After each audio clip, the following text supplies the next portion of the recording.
Hey you guys, so this is going to be my coffee talk number 8. So today I'm going to talk about loss of like a loved one, a pet, maybe just dealing with it, I guess.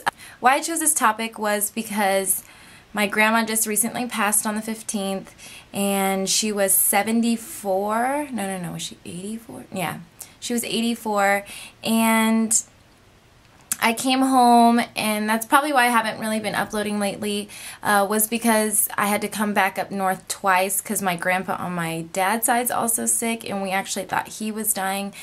And then I went back home to LA, I came back, and now my grandma had died, so on my mom's side. So it's really tough dealing with loss. And I actually got a comment from one of you guys. You asked if I could do a coffee talk on loss, so this is it.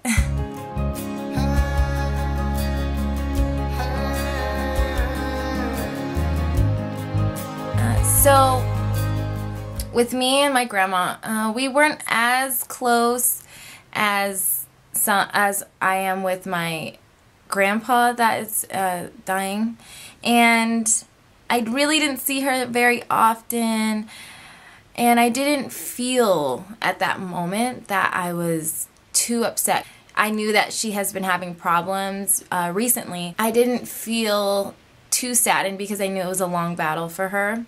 Then, you know, we had gone to the funeral, and I just started remembering all the little things about her and about, you know, just growing up with her around. So, and that got me really sad. And I think I have dealt with death before. My uncle had died. When I was in high school, my first boyfriend had died.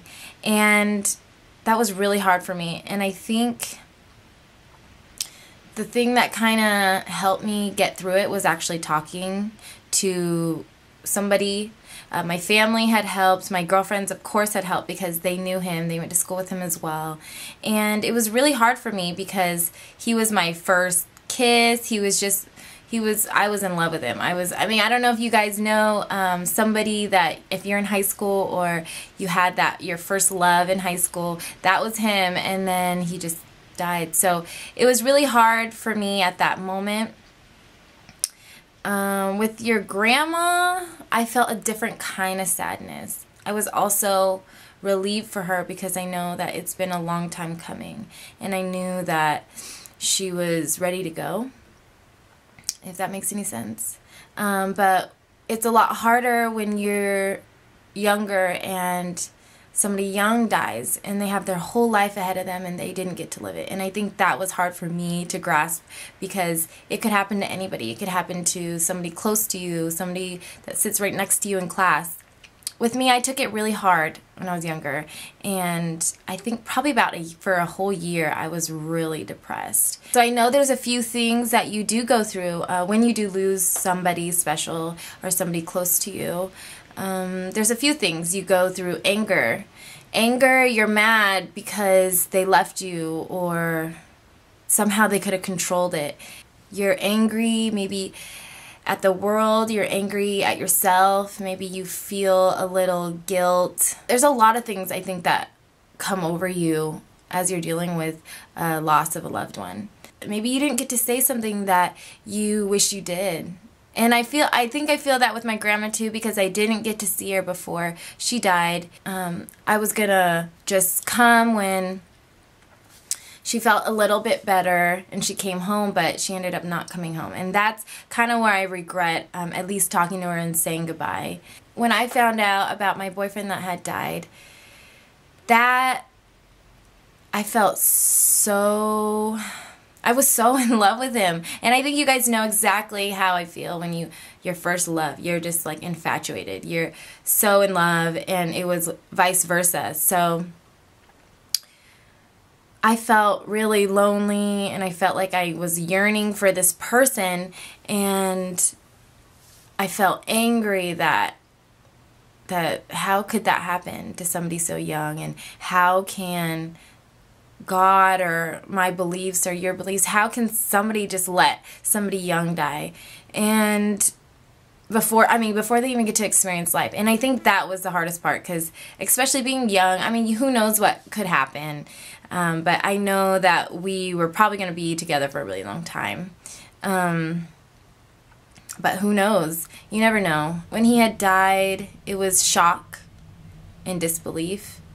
And I thought it was a joke, actually. And it was a really sick joke, I thought. And then when I had a few more friends call me, it was just like reality kind of hit me at that moment. With my grandma, it wasn't a shock or a disbelief. It was acceptance that kind of came over me. As soon as I found out, it was like deep breath, and I accepted it because I knew that she had lived a long, good life. Those are a few things I think that kind of you go through while you are in the middle of processing this information, because it really is a process. And I feel like those are kind of what I went through with my grandma and with my first love. So the things that I think that can really help you is to turn to family and friends. That's exactly what I did, and they listened and they helped me.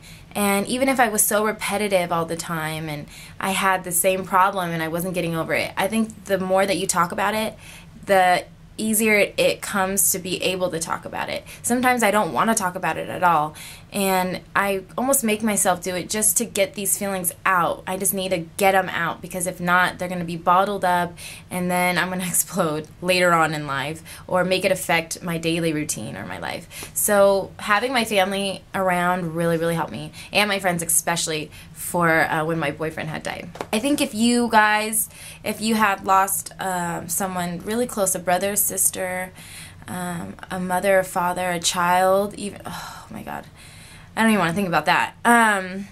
It happens, and I think if there's something that you can't get over, and a lot of the time it's how the person died, or you can't get over of why they died, or just anything like that, or just letting go of that person not being here, I think the most important thing to do is to actually get help, and somebody that is a professional, and not so much like your best friend. You know, your best friend or your family is going to tell you exactly what you want to hear because you're really upset. But it's better to hear from somebody that is from the outside looking in, I think.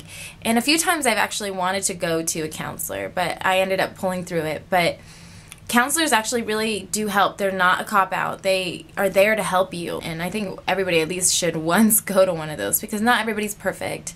We grieve differently, and people, especially professionals, they know the steps, and they see all different kinds of people and how they grieve. So they'll definitely be able to help you. Another thing that kind of helped me get out of my depression was just getting out of the house and hanging out with my friends in a positive environment. I did a lot. I was in cheerleading, and that helped me a lot.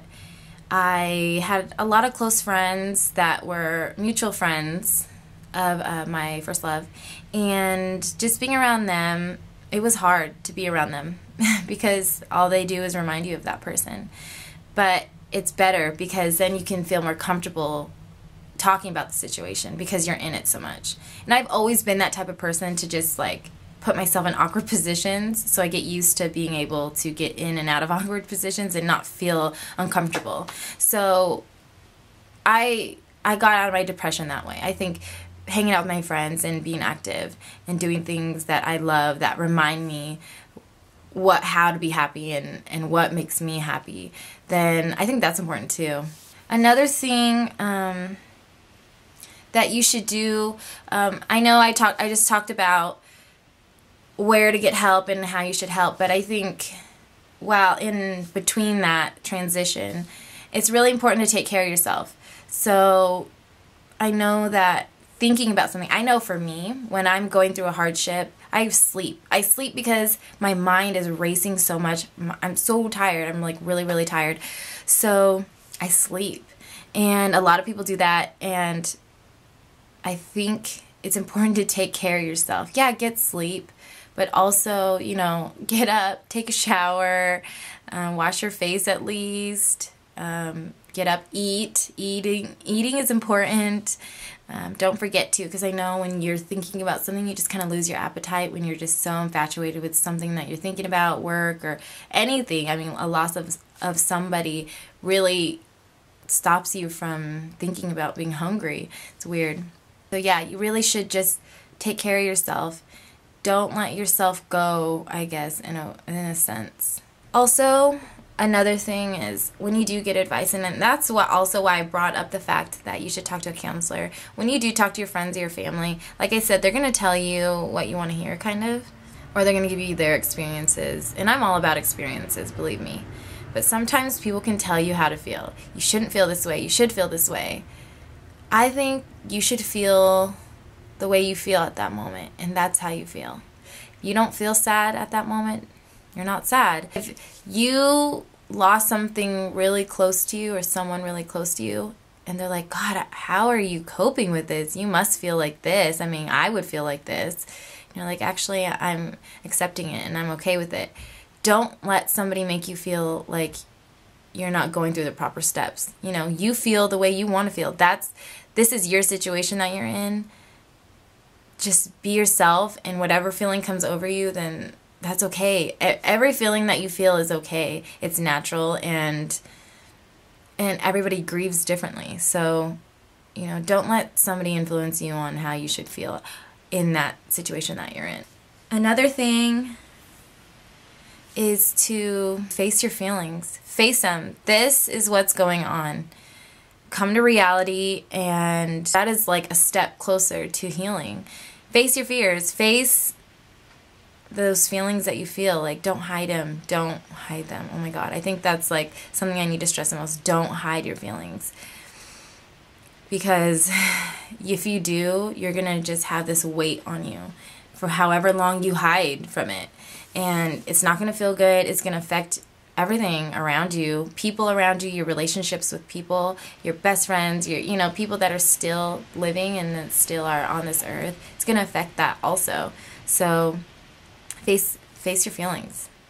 I think that's also really, really key too. So if you go through something traumatic and let me think. You can't get out of your depression. It's like something that is continuous and you're always thinking about it. You feel like you haven't gotten closer to healing. Then I definitely think you should go see somebody for sure.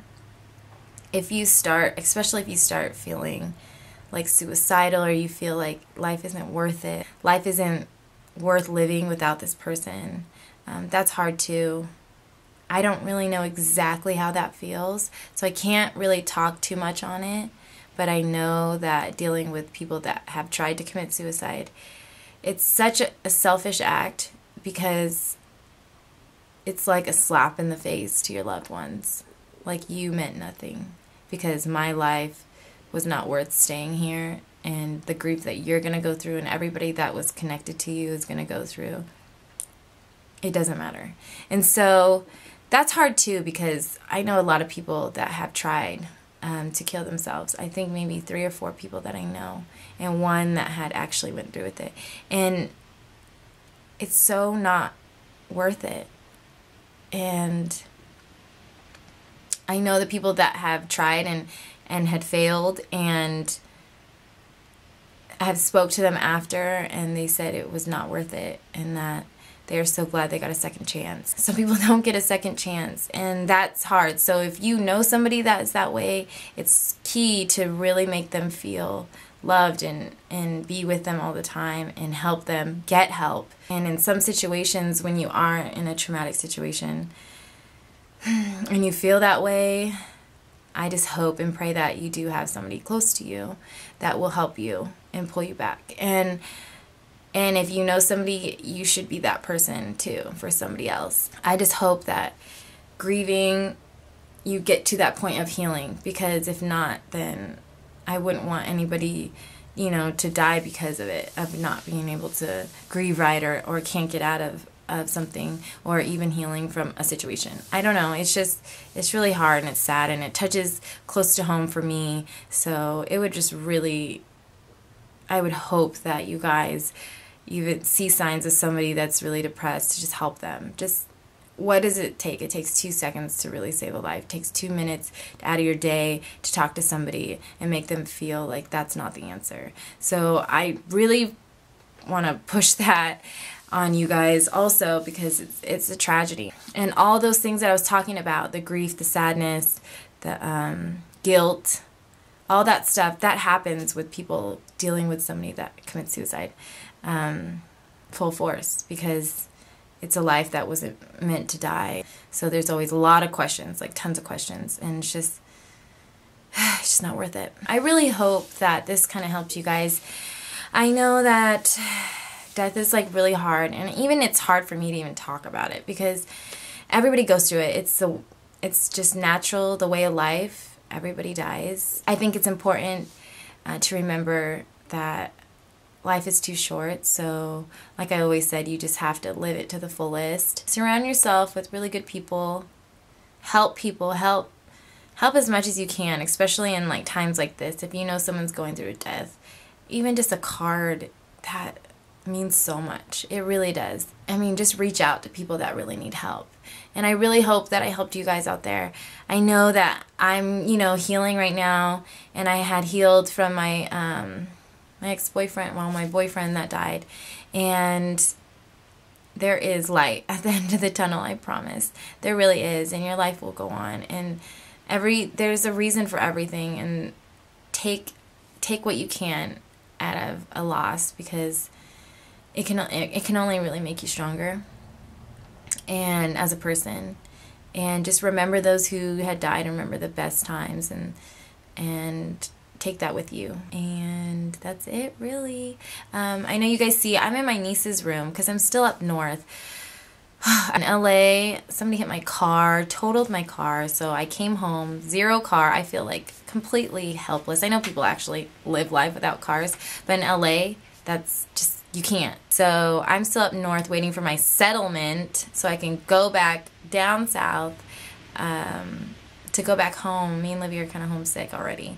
And so right now, that's why you see like bunk beds and stuff in the back, because I'm still in my sister's house up in Sacramento. So anyway, leave your comments below.